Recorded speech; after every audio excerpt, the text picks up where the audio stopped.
Mas matindi, mas malinaw, mas diretsa. Pinakamariing pagtutol sa desisyon ng COMELEC. Ang desisyon ng COMELEC na i-clear si Senador Cheese Escudero at ang construction magnate na si Lawrence Lubiano sa Petra si 30 milyong donasyon ay hindi lang gahina-hinala. Ito ay garapalan, mapanganib at malinaw na pagwasak sa tunay na diwa ng batas sa halalan. Hindi ito simpleng pagdedesisyon. Ito ay pagbaluktot, ito ay pagpikit mata, at ito ay pagpapakita ng selective justice kung saan ang may pera at koneksyon ay laging panalo. Studio. Tahasang nakasulat sa batas ang pagbabawal. Section 95C ng Omnibus Election Code ay malinaw. Bawal ang mga kontraktor ng gobyerno na magbigay ng anumang donasyon sa kandidato. Hindi ito ambiguous, hindi ito subjective, hindi ito depende sa feelings. At mismong ang COMELEC ang nagsabi nito kamakailan sa kanilang public advisories. Pero bakit biglang hindi applicable dito? Dahil ba personal funds daw? Kung ganyan pala, pwede nang gawing pantakip ang salitang personal sa anumang political transaction. Kung kontraktor ka pala, simple lang. Personal po yan. Ayun, cleared ka agad. Ang personal funds excuse ay insulto sa intelihensya ng taong bayan.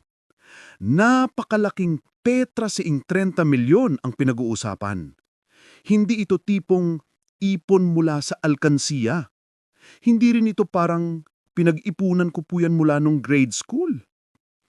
Kapag contractor ka at may mga government projects, automatic conflict of interest na kahit gumamit ka pa ng personal funds. Ang tanong, paano nalaman ng COMELEC na personal nga ang pinanggalingan? May audit ba? May bank trail ba? May independent verification ba? Kung wala, paano nila nasabing no violation? Parang sinabihan nilang taong bayan, maniwala na lang kayo, kami na bahala. Binabalewala ang purpose ng batas. Ang tunay na dahilan kung bakit bawal tumanggap ng donasyon mula sa contractors ay upang maiwasan ang pabor-paboran, upang maiwasan ang bayad utang loob, upang protektahan ng gobyerno mula sa influence buying, upang pigilan ang pay-to-play sa mga infrastructure projects. Pero anong nangyari dito?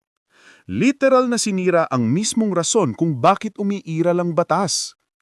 Para bang sinasabi ng COMELEC, hindi bawal ang kontraktor basta sabihin nilang personal. Kung ganito ang rule, wala nang saysay ang Section 95C. Mas mabuti pang tanggalin na lang sa batas kung hindi rin naman ipapatupad. Napakahalagang president ang nasisira. Kapag pinayagan mo ito ngayon, ano ang mensaheng ipinadala mo? Contractors? Go ahead.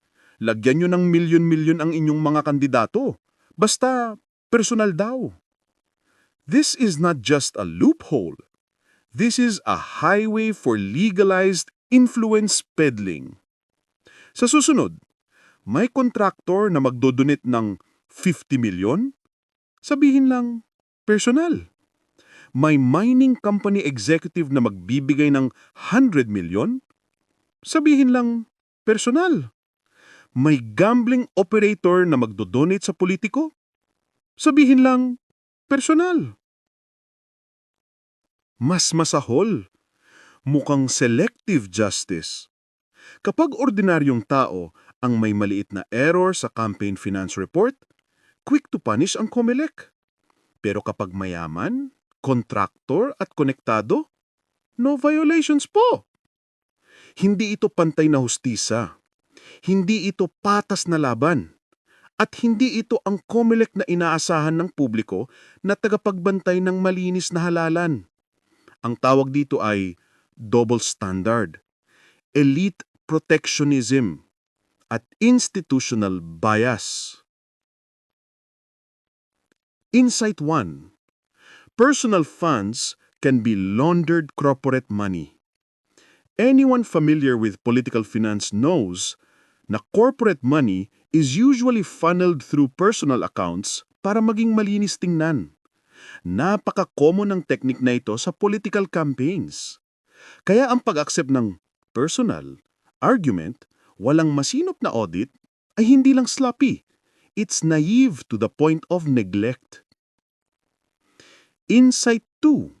This weakens democratic competition. Kapag bumibili ng influence ang contractors, ang ordinaryong kandidato na walang backers, talong-talo. Elections become a game for billionaires and political dynasties, not for ordinary Filipinos. Insight 3. COMELEC should be extra strict, not extra flexible. Dahil nasa kanila ang mandato na protektahan ang integridad ng halalan, dapat ang standard nila ay mas mataas, hindi mas mababa. Pero dito, ang lumabas, mas flexible pa sila kesa rubber band. Insight 4. No violation weakens public trust. Public trust is the backbone of democracy.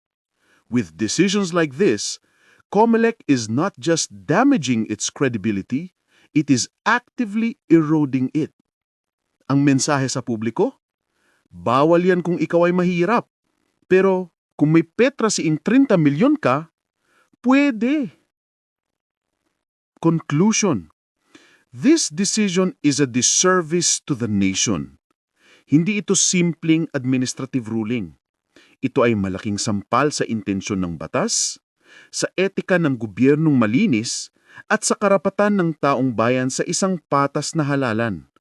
Kung hindi magigising ang COMELEC, magiging official policy na ng Pilipinas ang walang bawal basta personal. And that would be a tragedy, not just for today, but for every election moving forward.